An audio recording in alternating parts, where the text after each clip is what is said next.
ဒီနေ့တော့ဒီပေါ့နော် Gemini ကနေပြီးတော့မှ update လုပ်လိုက်တဲ့ features တွေအများကြီးရှိတယ်။အဲဒီမှာဒီပေါ့နော်ခွဲပြောသွားမယ်။ဒီနေ့တော့ဒီ video ထုတ်တဲ့ Omniset features လေးကိုပြောပြမယ်ပေါ့နော်။ဒါကကြတော့စာရိုက်လိုက်တာနဲ့နေကအရန်ပူလိုက်တာချွေးတွေထွက်လုံးလုံးမူးနေပြီသူ video တန်းထုတ်ပေးရ။အဲ့တော့အရင်ဆုံးကျွန်မ sing လေးကိုစဉ်းစားခြင်းနဲ့အဲ့တော့ကြတော့ ChatGPT ကိုအရင်ဆုံးသုံးပြီးတော့မှ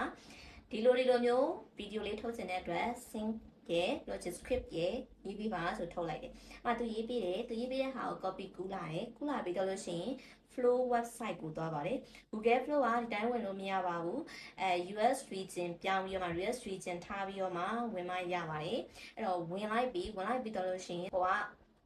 ဒီ prompt လေးမှာOmni feature ကို try လုပ်မယ်ဆိုတာရေးလိုက်မယ်ရေးလိုက်ပြီးလို့ရှိရင် prompt လေးမှာခုနဟာလေးကိုထည့်လိုက်တယ်ထည့်လိုက်ပြီးတော့လို့ရှိရင်ဒီဘက်မှာရွေးမယ်ဒီဘက်မှာဒီစာထဲမှာပါတဲ့မြန်မာလိုပြောစီချင်တာဆိုတော့ ingredient ကိုရွေးမှရမယ်ပြီးရင် size ကဘယ်လိုရေးစားလဲပေါ့နော်ဘယ်နှခုထုတ်မှလဲပြီးတော့လို့ရှိရင်နောက်တစ်ခါကျတော့ second ကျမဒီမှာ10 second ထိကိုရွေးလိုက်တယ်အဲ့ဒီအတွက် credit ကတော့30လောက်ပုံသွားတယ်ပေါ့နော်အဲ့ဒါပြီးတော့လို့ရှိရင်ထုတ်လိုက်တဲ့အခါမှာဆိုလို့ရှိရင်နေကအရန်ပူလိုက်တာချွေးတွေထွက်လုံးလုံးမူးနေပြီချွေးထွက်များပြီးရေတက်ဆုံးရှုံးတဲ့အခါဓာတ်စားရည်တောက်ပေးတာကအကောင်းဆုံးပါ